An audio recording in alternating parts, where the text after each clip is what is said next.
Welcome back to the Detroit is Different podcast studios. You know, it's the throes of summer, and the throes of summer brings a lot of information, a lot of things to do. Things to do definitely come with this world of how do you find out?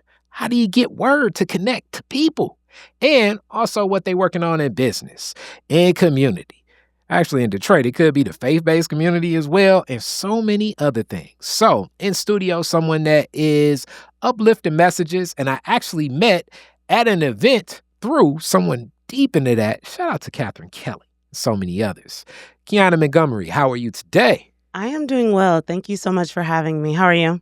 All is well. All is well. So, this whole Detroit is Different story connects people to the roots of where they come from. Mm-hmm. You in publicity, public relations, marketing, promotions, advertising, and everything into that wing of things that many people, hopefully you have not gone through as many classes exhaustively like I've gone through in that world, but more so just helping people get the word out. Mm-hmm. Because word of mouth still is the strongest form that we have. I agree, for sure. We got to start with your story. Okay. All right. So your roots to the city of Detroit. What's the roots? My roots are very deep. So I'm third generation. My grandfather moved here from Alabama. And the story goes he came with $1 and he worked with Chrysler until he retired. He was able to have a wife who was a homemaker, who could be a hands-on mother. And they raised 4 daughters with a bonus daughter who's also, I claim I have 5 aunts. But yeah, I mean, Detroit is all up and through our roots. I actually, every summer I spent the summers with my grandparents in New Jersey. So when everyone else was, playing outside and all the summer activities and stuff, I was in a whole nother community. But as soon as I got back, all of my schooling is Detroit as far as I'm a military brat. So I was born in Nuremberg, Germany. And so first grade on. And then, of course, when I got the chance to decide where I wanted to go, I decided to go to a HBCU, Tallahassee, FAMU, which I'm very, very proud of. All right, before we get into Rattler stories, it's coming. You went way through things that, we got to kind of open up a little bit more. So first off, Alabama. Mm-hmm. Whereabouts is your grandfather from Alabama? I always feel like I'm saying it incorrectly. Togaville? Togaville? Yeah. I have no idea where that's at in Alabama. Whereabouts is that? I am not sure. I know it's in the Deep South. They've moved since then. I don't think so my grandfather is one of 7 and all of his other siblings, they kind of did their roots in Chicago. He's the only one in Detroit right now. He passed away in March. That's interesting. And first off, condolences on the loss. Thank you. And with that, that's interesting because a lot of those roots from Alabama have lines right to Detroit. And so many folks are from Georgia and Alabama. When you ask where their roots are from, Detroit is different. And when we think of Chicago, that's usually a little further west. That's a lot of the Mississippi black folks. Yeah. And I've interviewed a lot of Mississippi Detroiters too. It's roots there, but so many folks went and came from Alabama to Detroit. What was it about some of the other siblings that went to Chicago? Or you even know? I'm not sure. Honestly, I think when you are multiple siblings in the same house, you kind of want to just make it on your own. So he got his roots in Detroit and probably told them how great it was. And so they were like, well, let's go up north, but maybe we'll try something a little bit different. They all did a little bit, just the automotive industry, whether they did truck driving or something adjacent to it. But they all kind of made their footing by coming up north and leaving the south behind a little bit. But we still go back and forth. I was reading an article that said 74%, there's been a 74% decrease in African-American family reunions. And I'm like, wow, I feel really blessed that we still have ours every year. Yeah, I saw some of the memes and things about that too, and multiple reasons, and people because y'all ain't picking up where the family left off. So it's yes, some of that could be true. And other things are, it's we doing family reunions on Facebook. I'm just messing. Not to say, where are the matching T-shirts and, sitting by the Grandpa barbecue? Yeah. didn't have an Instagram page to update people. I'm just messing. I couldn't pay him to get on social media. Never. But I'm sure like some sociologists could have like long discussions on Yeah. that. But it's definitely a different feel. So in that, what neighborhood you talked about being here 4 generations? Mhm. What neighborhood can you trace back, or did they speak of being like that starting neighborhood, or at least that your mom spoke of living in? Yeah, so we actually still own the home my mother and her sisters were raised in. It's on Mm. 7 Mile and Shaner. The neighborhood isn't what it used to be, of course, back when they were there, but we still own it. And then I, as the eldest, have a few plans for the home, just because, like a lot of Black people did, we kind of moved out of the city, but we still own the property there. So instead of, making it a rental property or something like that, I kind of wanted give back to the community in a way, make it maybe a halfway house, or when people are getting out of halfway houses, giving them a stop before they have to go and really jump back into the world. I have a few ideas that, like he just passed away in March. So there's just a way he always gave back. Like that was his, he's been retired for majority of my life. And he always instilled in us, like, we are very fortunate. And there's a lot of people who, like, the saying, if you knew better, you do better. I did better because, I have aunts who went to Harvard when Obama was there. A master's degree was the minimum for my mother and her sister. So there's people who didn't see that. So it's a way to kind of give them a step up before, there is a housing crisis, whether we want to acknowledge it or not. And for people to be able to work, not have to worry about, living expenses, and get a firmer footing, get their savings together, and then go into the world. I kind of want to be able to provide that if I can. Well, I would say, as we've explored this topic on Detroit is Different, I would go as far as personally stating it's more than a housing crisis. I would say that the reality of housing itself has shifted before our eyes for many reasons. People that watch the show already know exhaustively how I speak to how a lot of the corporations that were into private and corporate and business real estate shifted into the residential market, and it's becoming exponentially more difficult to buy. Now, everybody knows real estate agents. I'm just speaking on what you're facing and the cost of taxes, insurance, and even what looks like affordable housing. So I am one to prognosticate, meaning like I see a future and estimate that maybe 25 years from now, owning any home will be like what we consider owning a mansion. And I define a mansion as a home with anywhere from 8 to 10 bedrooms. So owning any home, like the property that that's been passed down to you and family, many. And I can't even tell you. And I had even in the passing of, you say, in March, the amount of postcards and offers that I get for the properties that I have, shocking. Yeah. And I'm for show in what others would define as as the hood, but I love my neighborhood, but it's definitely a cultured here. It's Detroit is different. But even here, just the having a housing stock and having access to a house and home ownership is going to become more and more scarce in America. Yeah. And I think also being able to inherit is such a blessing in itself. It's paid for. So all we're really paying for is the taxes. Whatever we decide to renovate and things like that, like that's a really firm foundation to go out into the world and know you can always come back to. It is for sure an advantage. And I think that's where being smart about how to move with those properties. So as you talk about being smart, education being one of those pieces. Your mother and many sisters. So that's a household. Your grandfather grew up in a household full of women. Minority, for sure. So he was like just fighting for bathroom time. His whole But what was the feel? What was the flavor like? Was your mom the oldest, youngest? Where was she? So she is the third in line. She's in the middle. Yeah, she's in the middle. But to be fair, I don't think they don't really have a hierarchical system. The way they describe it is they always had to share. There was no, I'm the eldest, so, the other ones get the hand-me-downs. They're a year and a half apart, so the size difference you just had to share everything, which is funny with my mother. She has myself and my brother, so we never had to share anything. We always had our own room, our own TV, our own everything, because that was her experience.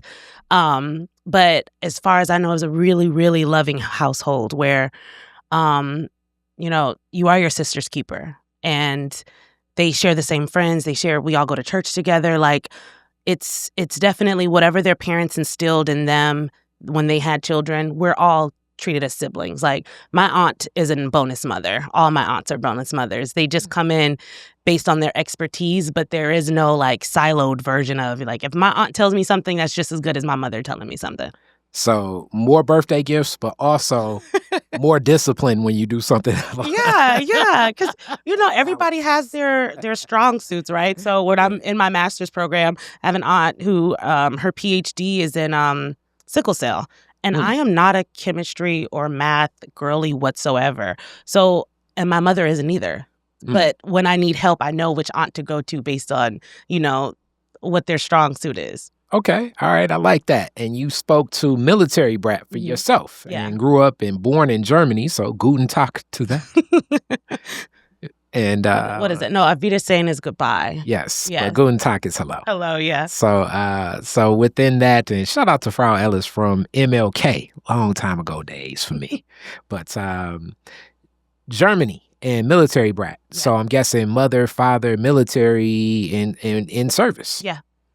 Yeah, so in service, I think when my mother was getting ready to have my brother, they decided to retire. But I think being a military brat kind of shaped who I've become as an adult. I've never met a stranger. I can always connect with someone and find something to speak with them about just based on having to kind of be a chameleon when you're moved and uprooted based on your parents' occupations. You kind of have to start over every school year sometimes. What branch of the military? Army. Yeah. Okay, Army. And what era are we talking? Your parents in serving? So I'm born in 1990. So they were probably in... So that puts them possibly in Desert Storm. That puts them possibly in many of the other conflicts like Bosnia and Saudi Arabia, all that good stuff, yeah. Okay.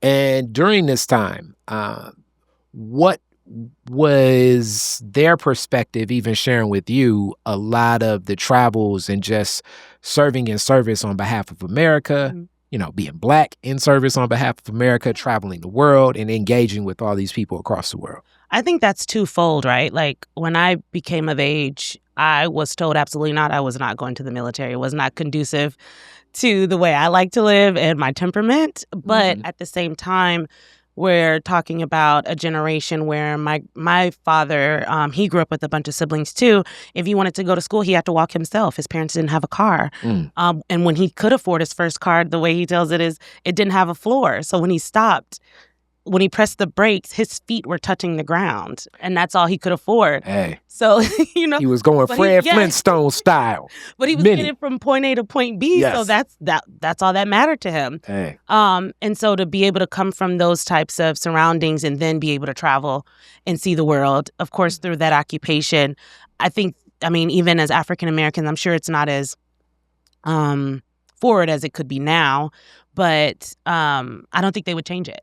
Where's your father born and where is he from? So he's from South Carolina. So Whereabouts? Where is my? So my biological father, his family is from Sumter. My stepfather, who raised me, he's from Greeleyville. Yeah. So when I do go back, depending on which father's side of the family I'm visiting, it's very, those cities are very small and very hot. Very hot, and then they just know people off the look. Like, I was there one year and I was maybe 17, and someone looked at my face and they said, "Are you Rebecca's daughter? Granddaughter?" I'm like, that's just how small it is. Hilarious. The families know each other, and it's like, okay, like, how do y'all get married if y'all all know each other like this? Like, do y'all have to branch out because your cousin may be a part of another family? But I love the South. Yeah, in South Carolina, if a lot of people have not been, I remember my interview with Roderick Miller that ran the DGC at one point in time in the city of Detroit. Right now, he is the executive for Dade County down there in Miami. So shout out to Roderick for that. But he was speaking about small town South Carolina. If you've never been to it's a lot of pockets of the South, but small town South Carolina, just due to the traditions and when you think of the South and what it has, because Georgia is that too, but it feels different. with the waterways, the textiles, the industries that was there, that would have been, thank God it didn't happen, but if the Confederacy would have won the Civil War, that would have been the DC. So a lot of the international crossing and trade and national trade and what was connected to definitely the institution of slavery was deep in South Carolina. Hence those relationships that still exist between the races, the families, the traditions, and also the industry. Still, it's pockets of things like that there. So. Yeah. But even when you visit, depending on the city, when you speak about the Confederacy winning, it looks like that still. There are dirt roads, there are streets where you can drive for miles and there are no street lights. If your car breaks down, it's you in the wilderness. That's it. It's very much as what Roderick said. It's one of those towns where you got you can call the person that owns the store. And then they'll go from the house to the store and then open up the store and then you buy what you need to buy and then you have to keep it moving. Definitely. So it's a different feel. It's definitely a different feel. And for sure, you got to prepare for that South Carolina because it's big swamp country and all of that too. Now, traveling the world as a child, you said that when your brother was born, they were like, all right, let's get back to let's retire this post and transition. Yeah. But how old were you at that point, and where have you traveled and lived that you remember? So I was 5 at that point. Oh, so still very young. Yeah, okay. Still very young. My mother, I've lived on every continent except Antarctica, I think. I've traveled to majority of Europe, and I still have a sense of wanderlust right now. I have pictures of me at like Hitler's Nest. I have pieces of the wall from Germany when that was broken down and things like that. So it's great to be able to see it. Of course, I was too young, but I think that does give me a sense of feeling like the world is my home. I was in Barcelona a couple years ago, and I only know a little bit of Spanish, and I'm sitting at a market, and there's some Americans, and they're just amongst themselves, as Americans sometimes do when they travel. And I'm speaking to other people and stuff like that. And a woman's like, "Are you from here?" And I'm like, "No." And she was like, "Oh, well, you move like you're from here. You belong here." And I was like, "I belong anywhere I want to be." Like, I think being a military brat and traveling and learning, as long as you're respecting others' cultures and customs, like, enjoy it all. But yeah, I think where some people are like, "No, I mean, America's great, and there's no reason to leave America." I'm like, there's multiple reasons to leave America. You sit and think about it. I would say right now, for many of my viewers and family members and others, in personal conversations, are saying yes. Let's explore. Let's just see. Let's explore beyond passport. Yeah, relocation is in a lot of people's minds. With that being said, what was it that brought them back to Detroit upon leaving the military? So I think having 2 kids, my mother was probably 25 at the time, and just having that support system. Okay. Yeah. And now, so how did your dad adapt to here? And then also being away for a while, what was the feel kind of coming back mid-90s, Detroit, the area? What was that feel? It was a bit of a culture shock. Also, I think coming from the South, you all may live in the same city, but it's a dirt road, so it's a longer travel. Where my mother and her sisters, to this day, we all live 15 minutes away from each other. And so my stepfather, I think he has 24 siblings. Wow. Through his father. And then my biological father, I think his father has 26 siblings. Wow. So I think that's also, wait, time out. Let me as much as I'm saying wow, in the South, that's a lot more common because similar to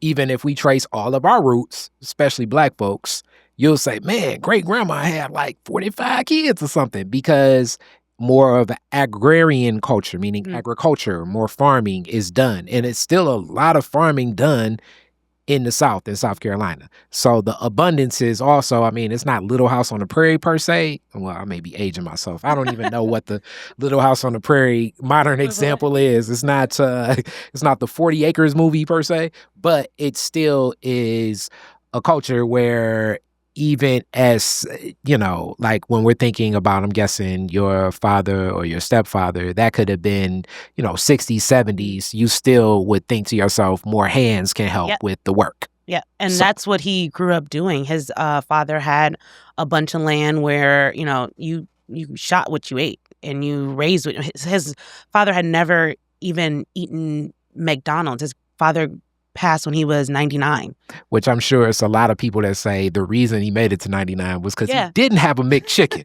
it's like, So I'm sure a lot of health people are like, yep, that's how you live. Exactly. Off the land. And there's some validity in that, because it's a lot of people that had, y'all saw Super Size Me. Why am I even giving this example? So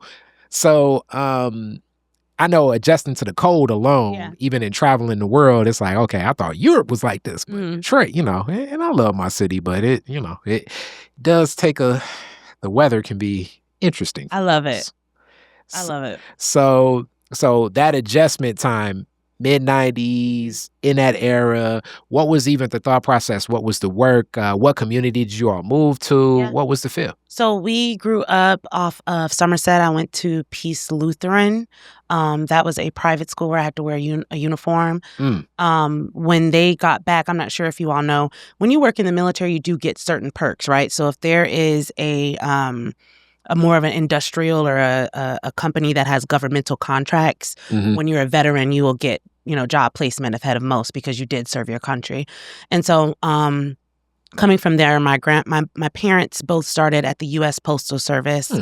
My father then transitioned to being a police officer, where he worked at the 10th and 12th precinct, and then he retired from there also. Wow. Yeah. Okay, so service and acts of duty really throughout you've seen in the household. Yeah, of course. Even in postal work. Yeah, I think, and postal work is an act of service. It's You got that right. It's especially like when the weather is like what it's been around here. Yeah. If it's 95 degrees and humid. Yeah. Boy. And it's, even when I was when I was saving to go to college, I worked at a post office as kind of working the machines to sort the mail.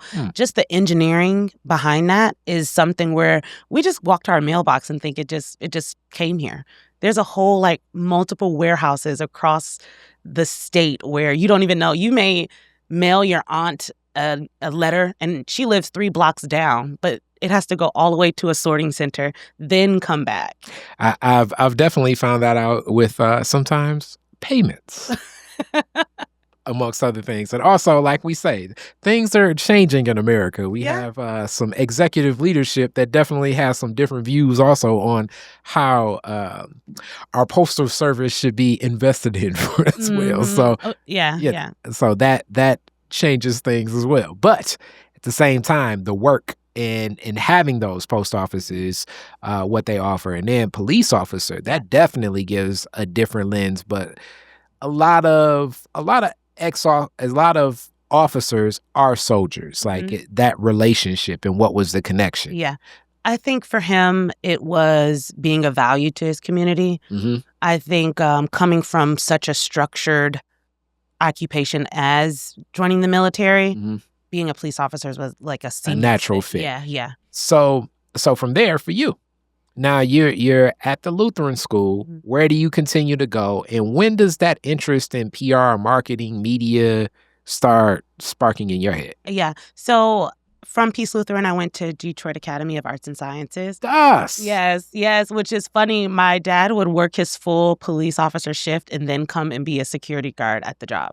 Okay, your dad was, wow. He was like, oh no, my baby's in the Detroit school system. I need to be here. He was so present to the point where he even coached our basketball team and did all this stuff. And it's like...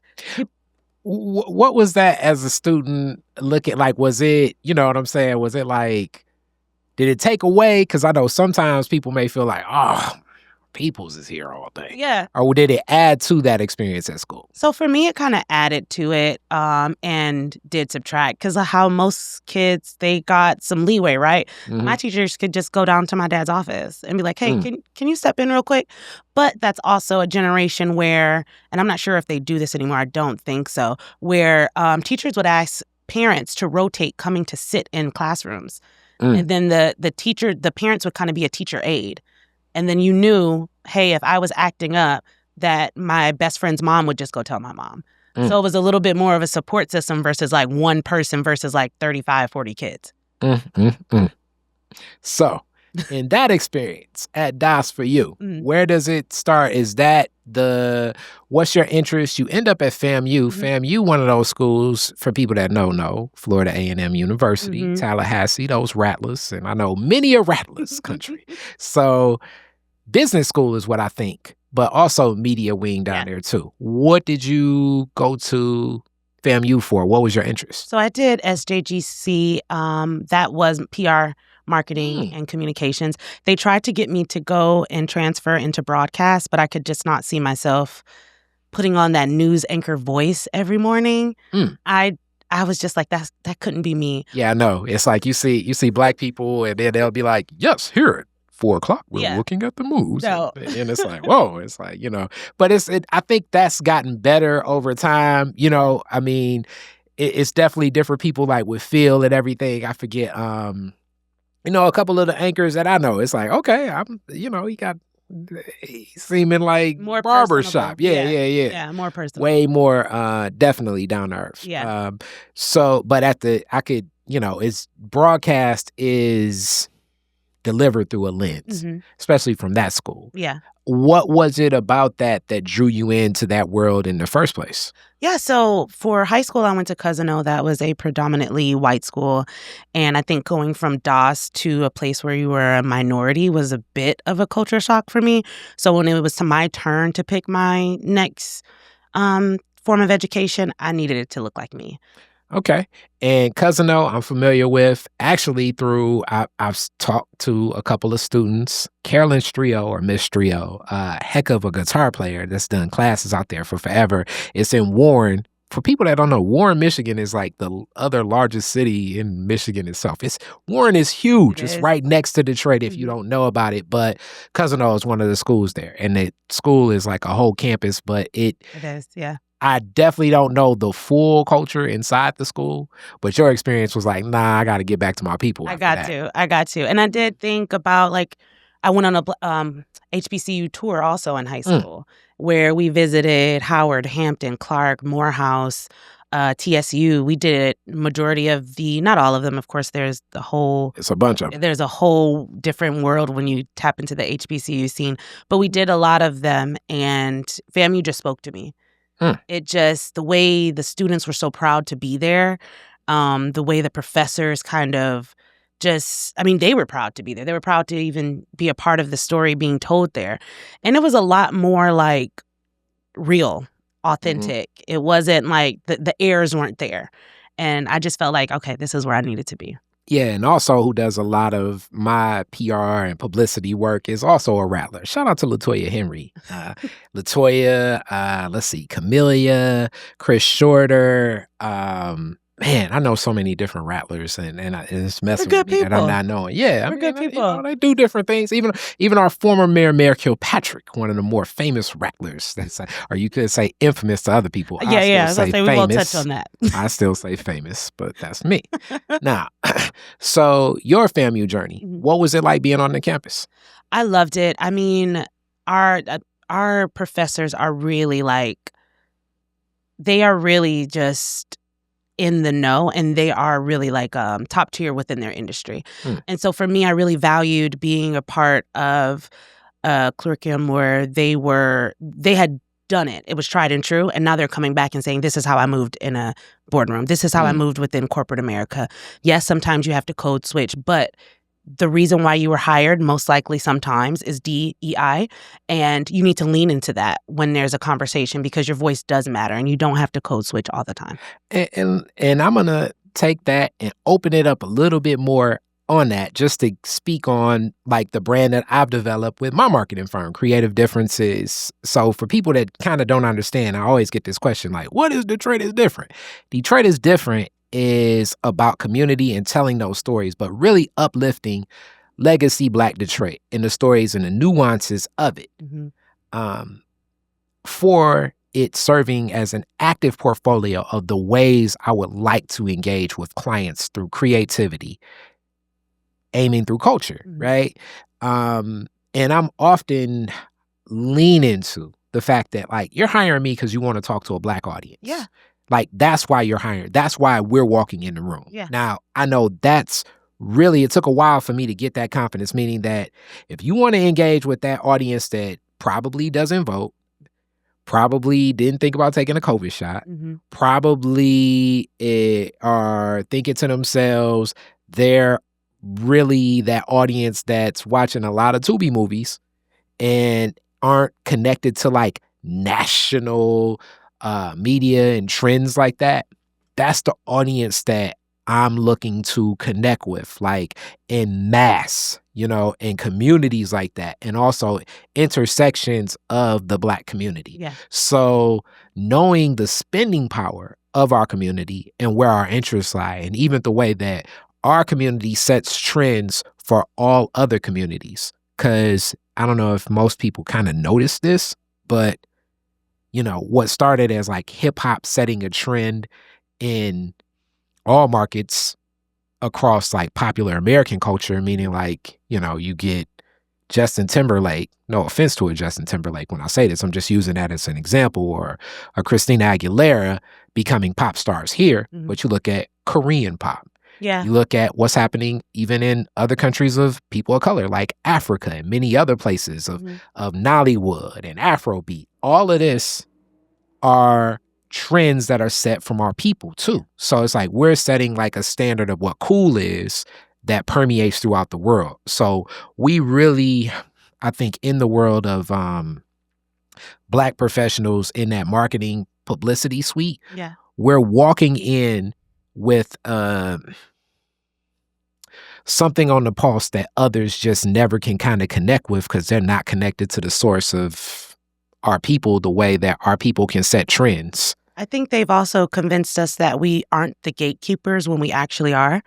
When you mention things like Justin Timberlake, or acts like Justin Timberlake, Post Malone, Pink, all of them came out with the R&B, hip hop kind of cosign before they were able to go off into the stratosphere.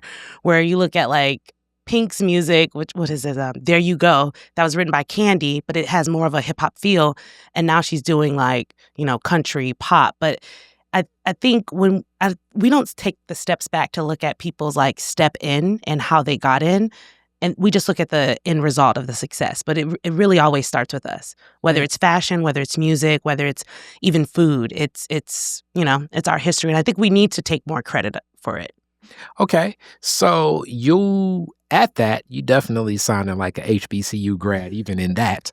But moving into that industry, the thought process was, what were some of the stories you want to tell? Because that's the other side of it. Uplifting our stories in a way that touches and on who we are. How did you approach that? So in the beginning, I really just wanted to tell stories that matter. So next year will be 10 years, which is crazy for me, in PR and marketing. And congratulations. Thank you. I started with brands like within agencies. I worked for like Party City and Hard Rock Hotel and Sonny's Barbecue. And a lot of times when it comes to either promotion or something going on, I love telling stories that are tied to helping a community. Even if it's like there's a donation tied to a certain sale going on, or we're partnering with a charity for an event. Even when I have clients coming on now, you can have the best event going on, but how is it supporting others? Like, it all just can't be the flash and, just a good time. There are people who are trying to figure out their next move, or, even how to feed their families. And when you can tie things into helping and supporting and building, that's where it matters for me. That's where it matters most. And this kind of goes into, like, they would say, like, the 5 Ps in that suite, but you're speaking directly into publicity. So when people want to differentiate this, and this is like nuanced nerd stuff of marketing, but publicity is basically a wing and a space where right now a lot of businesses need to do this as it's a part of their community benefits agreements, because many of these businesses are using money from the city to launch their business. So they'll get granting dollars, like for instance, like the Little Caesars Arena and the Detroit Pistons project and the many basketball courts that the Detroit Pistons were assigned to in their or agreed to, not assigned to, but agreed to in their community benefits agreement to place these different basketball courts throughout the city. And also, in addition, the Pistons moved forward and said, let's move forward with some basketball camps to go with these basketball courts. Mm-hmm. This is a classic example where it does take someone to step up with a vision of publicity to uplift not just the media, but more so community knows what's happening with this. Exactly. And I love to see campaigns like that because there are no Pistons if the Detroiters aren't coming to support and, bringing other communities or other cities in because they're seeing Detroiters have such a great time. And they're like, hold on, I'm going to go to a Pistons game too. So that's another way of us being a gatekeeper where Pistons are an organization, but in order for them to keep being successful, they do have to reach back and give to those who are supporting them. Okay. So in that work, what did you learn from a lot of that community engagement about ways to engage in different communities? Also with national brands like that, you're traveling and interacting with, God knows, different communities, different demographics. What did you learn? For the past 4 years, I've also done worked with an organization where we did nonprofit consulting. And a lot of people, the money is not as the issue is what I'm learning. People have the grants, they have the funders, they have the resources. It's just getting the resources directly to their stakeholders and their target audience, but also giving them what they need, right? So when we would go in and consult, we would always use this example of there was an organization who they maybe got a couple millions, and they went into an impoverished community, and then they found out that there were no trees. So they used all of those millions to plant trees. And that city had a town hall meeting and tore that nonprofit to shreds, stating, we don't have sidewalks for us to walk to work. We don't have, structures over our bus stops for when the weather is, disastrous and we have to sit in the rain or the snow. And you gave us trees. That money could have went towards so many different programs to directly affect the people who needed it. So I always use that kind of anecdote to when people do come to me with an idea, what are your stakeholders saying? It takes 5 minutes to send a survey. It takes 5 minutes to go directly to a charity that you want to support and say, what do you think is most beneficial to those who are experiencing homelessness, to those who are living in a neighborhood that's food insecure, to those who feel like their literacy level is going down? How can we support? And really reaching people directly versus just doing what you think is best. Why do you think that sometimes doesn't happen? People don't want to take the extra step. I think people want the immediate flash of that press release coming out and saying, hey, we donated this. And then a lot of times there is no fact checker to go back and say, hey, they did donate $500 million, but here is the actual statistics and numbers to prove that was beneficial. We really just kind of read the headline, which is X organization donated $500 million. That's, to some people, that is amazing, right? The money was given. Thank God for the money. But was it really beneficial to those who needed it? You have to kind of read past the headline for that. Okay. So in that space, how do you, now coming up on 10 years, how do you make determinations on who you would like to work with and how you want to work with them? I think how they speak about the work that they do, right? Like if I'm meeting with an organization and they're talking about, oh yeah, we had X, Y, and Z celebrity come and speak to the kids, or oh yeah, we had this going on, and it's more flash focus or more just about the media picture. You can kind of tell people's intentions just through like a quick kickoff call with someone. Right now, I'm working with the Joik Bell charity where they had 200 plus children come in and they have a 5-week summer program. Just looking at the organization, how in-depth the program is, the fact that the parents just get to drop the kids off, where a lot of parents have to figure out where they're putting their children when the school year is out. babysitting and, childcare is very expensive. So to be able to drop your child off at 8 a.m. and pick them up at the end of the school day, at the end of the workday at 5 p.m., knowing that they're getting an education, being fed, they're being engaged, they're focusing on the things like literacy and math, they're outside, they're connecting with other students. That type of program is really beneficial because it is giving something that is needed in a way that is directly towards people, not just a check being written. Because, for all intents and purposes, celebrities could just write a check and walk away. But the fact that there is a charity in his name and he's actually there and he's hiring the right people to come and build out the program, the children just aren't sitting in an auditorium looking at each other. It's basically a full school day where parents are picking their children up and they can trust that they've been engaged in the correct way. Yes, former Detroit Lion, and also Wayne State Warrior, but more so a Detroiter, that his story and how it trends and tracks is so connected to community. Mm-hmm. You identify that because that's the first thing. I hear Drake Bell, I'm thinking of his community story even more so than the football story. It's like the football story amplifies the work of the path from community and staying committed to it. Yeah. I think even when I introduce him to people, if we're out and we're at a networking event, I typically don't even say a retired Lions player. I say he has a charity. He's a part of Parlay. He has a real estate portfolio that he's building. He has a charge up business. He thinks outside the box, and I always like to introduce him to people when I'm out networking because I want them to see just how expansive your portfolio can be when you think outside the box. Interesting. So in that same space of learning it, what have you learned about you and your business and working with others? I gotta work harder. Hilarious. I think the number one thing is, which I knew, but I hadn't really stepped into it, which is your network, directly correlates with your net worth. Like, I can tell that when I'm out with some of these clients, a lot of times their new business partner was based off a handshake and somebody else vouched for them.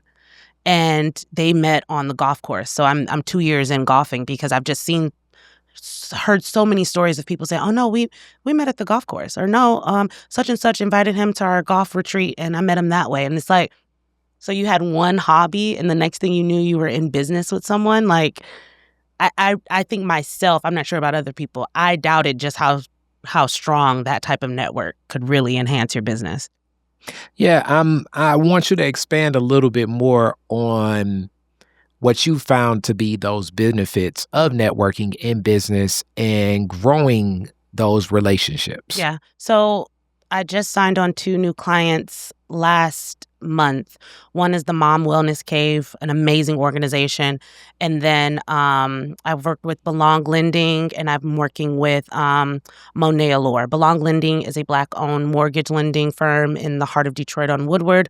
Monet Allure is an amazing hairline and hair spa company. And all of those new businesses came from a recommendation from someone I met networking. So I can put all the money behind marketing. I can put all the money towards like an advertisement or, doing a social media reel. But the fact that I was out meeting people in real time and letting them know these are the type of clients that I want to work with. These are, the type of missions I'm aligned with. I've been able to get new clients that way. Yeah, we actually met out and about. I don't know if you remember, it was at the Central Station's winter something. Catherine said, come down. I was like, usually I don't go to stuff, but I like Catherine. So yeah, let's roll out. Get me what out. Up, Catherine? Yeah. And then we spoke and she made the introduction. And that's when you spoke about what you do. And I said, well, Detroit is different. It's a lot different probably than a lot of the other outlets, but we can have a conversation. Yeah. And I think also doing my research before coming here, you always start with the family ties. You always start with the family roots. And it's an amazing strategy, right? Because when people are listening and they may not have a strong background on who the guest is, but if they say, I went to Cass Tech, I went to Renaissance, my parents worked at Chrysler for 20 plus years, people can connect to that because we all know someone with those types of lines of connection. Yeah, and then they'd be like, I worked at Ford, so I don't want to listen. No, I'm just, people are interesting. But you just even speaking of networking, as I can, and shout out Ken Harris. He's big on the George Fraser, your network is your net worth approach towards making a lot of business happen with the Negro Business League and some of the other ventures that he's led. I think it takes the right approach of like walking in that room. So how do you prepare yourself when you are at those events where you're not like on the hamster wheel or you find it, I guess I don't want to say like you gain something, but substantive for you? Yeah. I love organic connections. I love just meeting someone and you're speaking about something totally different and then it kind of transitions into my work versus, and I think I kind of learned that from being in Europe for a little bit. They do not care what you do for a living. Once they clock out, what job? Like they do not like I typically do Europe for a few months a year and I'll work remote from my business. I've never had anybody ask me what I do. So expand on that a little bit more about the value you found as opposed to leading with this is what I do and I want some business for this. A lot of times in Detroit, you don't even know who you're speaking with, right? So you could meet someone at a networking event and they could be the CEO of whatever organization, but you coming up to them with this hard handshake of, hey, I'm a publicist, I want new business, can kind of be off-putting, right? Versus, hi, I'm Kiana, what brought you to this networking event today? Or true to form, my first PR agency I worked with, we always wore a statement piece. So no matter what you wore, either your shoes or your jewelry or anything was supposed to be a conversation starter, right? So if I'm going networking, I have some shoes that maybe have a tassel and people are like, oh my gosh, I love your shoes. Or maybe it's my handbag. It's something where it kind of like melds a conversation based on something very, lighthearted. And then you kind of build on, oh, well, do you work downtown? Oh, no, my office is, and such and such. Oh, I work from home. I'm actually a publicist. My clients are actually here today if you want to meet them. Kind of an organic conversation that kind of flows, not and I'm sure there's people that are like, no, get straight to the point. Money's on the line. Let's do it. But the way I've seen and the way I've been fortunate is to just like, even when working with media, a lot of times before I even work with a new reporter or a producer, I send a cold email. Hey, my name's Kiana. I'm a publicist. I work with XYZ organization. I'd love to learn more about the stories that you like to tell before I waste your time with a pitch that may not be aligned with what you want to work with. Okay. And in that approach for you, in that comfort, because that's really what I speak to. It's like your comfort, it's like what Dion said is it's like you look good, you play good, they pay good. I think if you're more comfortable, you're gonna have a cool approach. If you have a cool approach, you're gonna be more confident. Yeah. And that confidence helps in business for as I always say, the craziness it takes to be an entrepreneur, because you're going to always see it if you're more confident as, okay, that didn't work. Eventually they'll become a client. Yeah. And if you're uncomfortable, it becomes tough. And for some people, it's a lot of just discomfort opening up and talking to somebody new, something you've had most of your life. Yeah. Where do you help coach up a client? Because I'm sure you've had some clients that aren't as open to making some of those same connections. I tell everyone it's your world, right? Like, even if I'm introducing myself, if I make a mistake, they don't know that. They wouldn't know unless I, made it awkward or I stumbled or something like that. Or even if you do kind of like have a brain freeze sometimes, kind of make it a little bit more funnier, or kind of acknowledge it if that makes you feel more comfortable in it, instead of wondering if that person noticed it. Be like, oh my gosh, it's Monday. I've been in calls all day. I just had a brain freeze. But anyways, like, it really is our world, like our reality. And I think the way you kind of set the tone for your day, the way you decide you want to walk in a room. One of my favorite hype up songs is Nipsey Hussle, Hustle and Motivate. Before I'm going to a networking event, I'm listening to that. He says, I don't really trip on the credit. I just paid all of my dues, which is, the way I think of it is when I'm walking in and I'm shaking hands, I'm not listing off all the people I worked with first. I want to have I want them to understand I bring value regardless of my resume. Because even if I was starting from scratch, which I'm not, I still know what I'm talking about, and I still have the education to back it up. Okay. So with that, moving forward, what do you see for the future of your business, and what are you looking forward to? I want to scale a little bit more. I've done it before, and true to entrepreneurship, I kind of got burnt out really quickly. I want to invest more in my professional growth. I want to do more consulting with larger corporations, in which I've done in the past. When Sweet Green came to Michigan for the first time, they moved to, I think, Royal Oak or Troy, maybe on the cusp. But they had an in-house PR agency already, but they didn't know the Detroit media market. And so they kind of hired me to come in and consult, do the media introductions, kind of be the face of their PR arm, and let them know the do's and don'ts of Detroit, which I always say Detroit is very cliquish, and I love that about Detroit, because you just can't step in and think you're going to take over. We don't play like that. And that's really the root of a lot of the Detroit is different. Yeah. Because part of some of the Detroits that I've been privileged to see, so many other people haven't. They've lived here their whole life. So this was a vehicle to introduce people to some of those people I know in spaces and places of Detroit. Yeah. And tell those stories that, like, there's, like I said, you never know who you're talking to in Detroit. No. Because I think a part of our hustle is a lot of us are humble too, where you'll just be shaking someone's hand and they'll be like, oh, that's such and such. I'm like, that's happened to me so many times. Or I just like, they never told me that.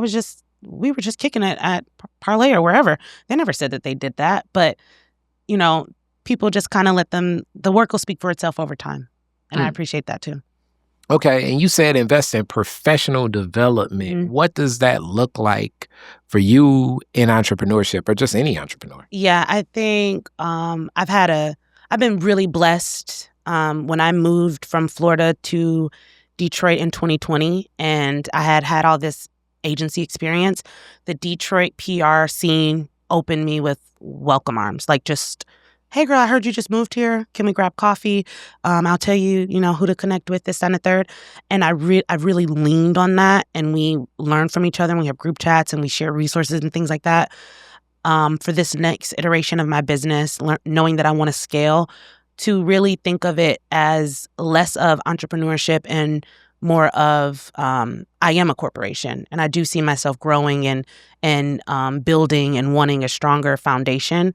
I love working with Detroiters. Like, our entrepreneur spirit is better than I've seen in other cities.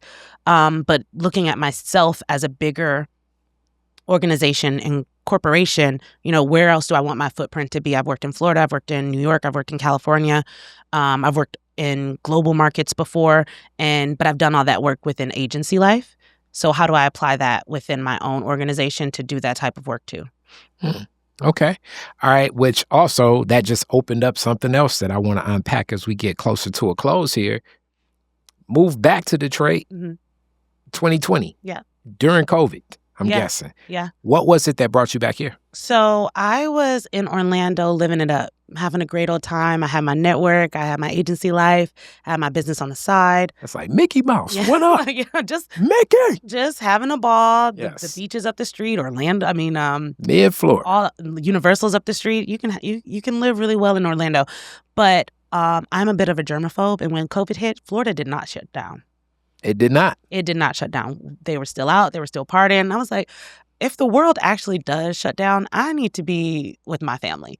So I packed up everything, moved back home with my family. And even within that, 2 years ago, moved in. My mother moved my grandfather, and he was 80 when he passed. And so being able to move in with my mother helped support her with my grandfather and spend those last years that we didn't know were his last years with him. And, learn more about his story and support him how I could. That was just God's plan for my life, was to be here. Wow. Okay. And you've chosen to stay as well. Yeah. What has kept you anchored this way? As you are a part of you're part of the demographic that Michigan and Detroit often speaks to. How do we get back a lot of the young talent that left to come back? And I'm asking this question because when you talk about surveys, it's so many endless surveys and exhaustive information from anyone in political leadership about attracting talent, but more so specifically attracting a lot of the talent that left. And I have many reasons. And soon we got something from Detroit is Different that's going to come to explore. And you all know a lot of people that are not here any longer and people that are leaving as well still. Yeah. What's kept you here? Oh, so I'll answer that twice, right? So, or twofold. I think the part of getting people to come back, we are on our way. When I moved from Orlando, the first thing I said was, where's Detroit's Black professional scene? Where are they meeting? You know, how can I meet the people who are moving and shaking and doing all these things? They were doing it. I just was not in that community to know what was going on. Cliquish. Yes, cliquish, yes. But all I needed was one introduction. Now my calendar is full of the scene. And they're doing it with like networking at night, Shinola on Tuesdays. It's really also following those influencers that are getting things done and that are marketing those events. You know, Axe Gen, Social in the City. You know, those are people who are really passionate about building Detroit up. And it's really not just about the look. It's about getting those who are doing the work and building community and making sure that those events are marketed to people. What has kept me here is I really love it. I don't think I appreciated it as much as I did when I was younger. And moving to Florida, I thought, you know, I got to start over. I could, you know, nobody knew me. I moved to Florida by myself, started school, and I got to kind of reinvent myself. Now that new version of me is here, and Detroit is an amazing playground.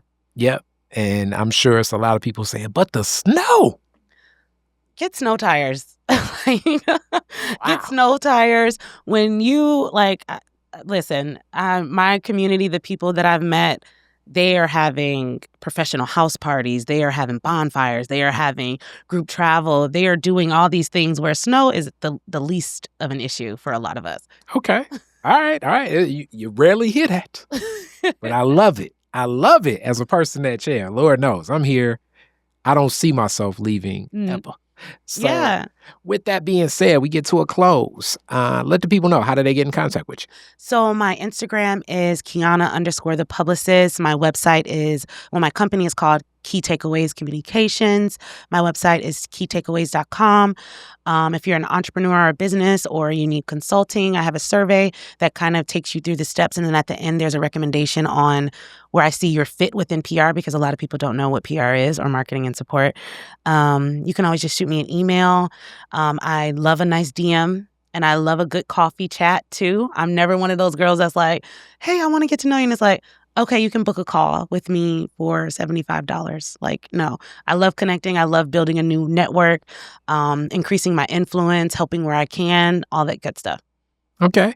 All right. I like that.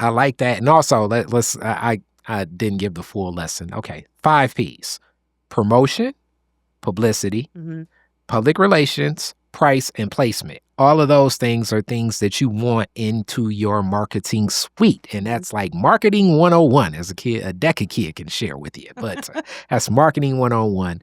And definitely kind of knowing the arc of public relations, because, you know, when people talk about PR, it's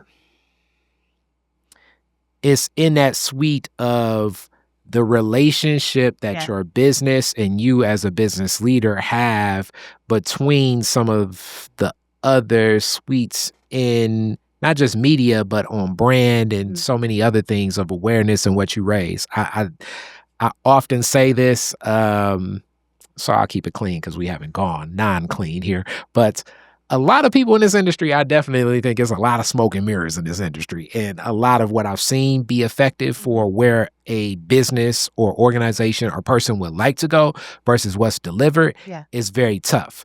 But similar to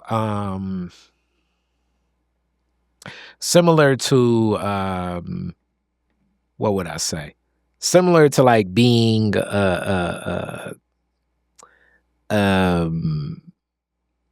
Evel Knievel, as like Dave Chappelle says, it's like you pay Dave Chappelle as a comedian to show up on stage and tell jokes.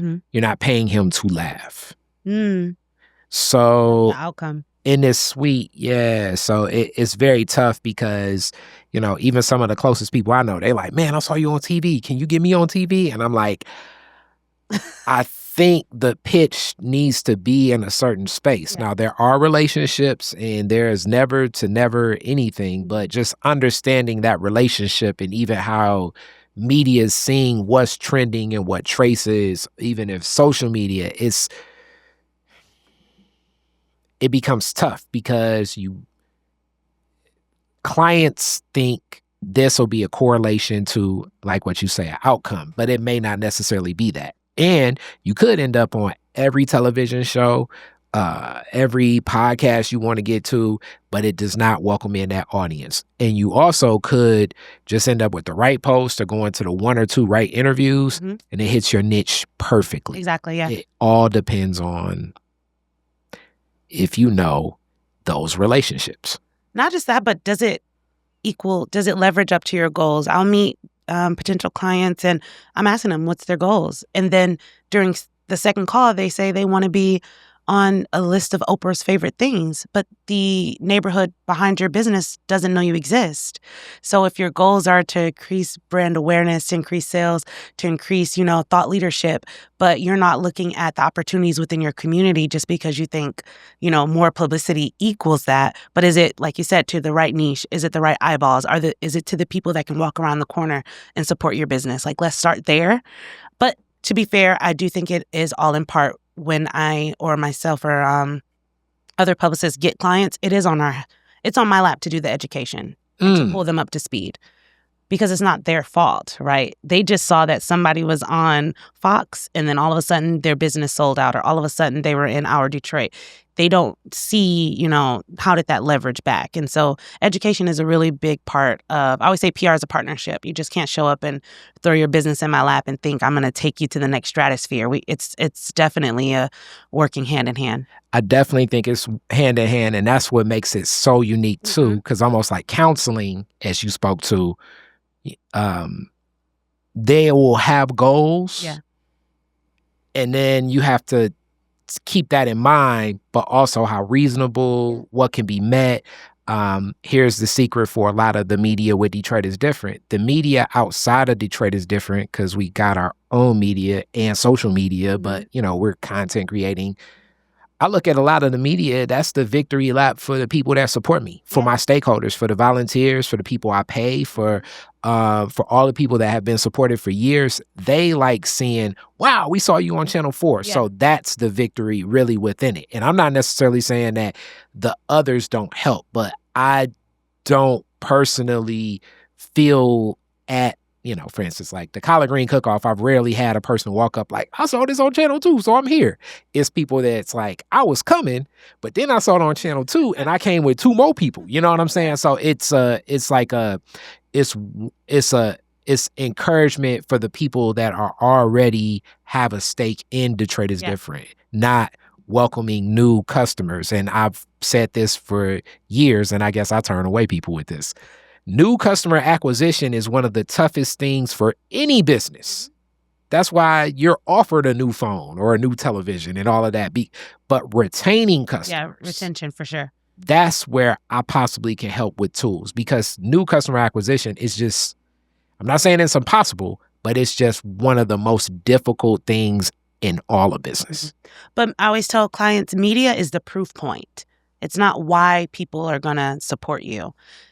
The media is that Fox 2 interviewed you, so you must be a valuable business or a valuable resource to the community. Once people get in the door, it's your customer service, it's your packaging, it's your story, it's the team member training, that if whatever you said on Fox 2, when the people come into your building, if your team members can be able to recite that type of mission statement and your history, and it all aligns when they go to your website, when they go to social media, all of that across all your own platforms, that's what really matters to people. Because, everybody has a business that they want to support, but a lot of times people are supporting because they like the owner, or they had something in common with a team member. Building those organic connections, that's what keeps people coming back. Not seeing you on, and I mean, even as a publicist, I probably should say this, not seeing you on the TV every weekend is not what's going to bring people to support your business. That's really just like the icing on the cake, or for people to see that you are a value. It's the proof point. It's not, it's the green button for them to push to actually buy it from you. It's the second pass. I mean, years ago when I started taking marketing classes, I'm like 42. So that was back in, maybe, when was I in 10th grade? Whenever I was in 10th grade. So that may have been like 1998. So 1998, they said 7 passes usually heightens an awareness. Mm-hmm. But that was before this device, and our attention span's even shorter. So you may need like 30 passes now. Television is one of those passes that may hit a whole lot more itself. So in one of those passes, it's not going to be, this isn't, it's not like 2, 4, and 7 and it's 1970 and they're like, look, oh, there you go. No, it's not like that anymore. It's going to be a part of the full package. And I like what you say. It's a proof point, but I look at it like a pass, and it definitely does carry cachet for the people. I know for Detroit is different, for the supporters, because that is what makes them feel a lot more pride, because they feel as though something they're a part of is being welcomed into a larger scope for everybody throughout Metro Detroit. Yeah.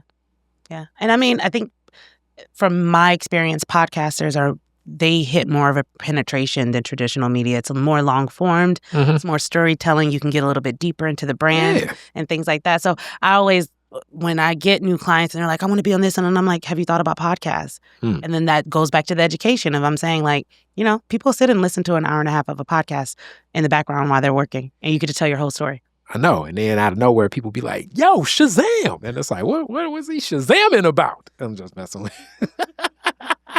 All right. So with that, classic Detroit is different questions now. Okay.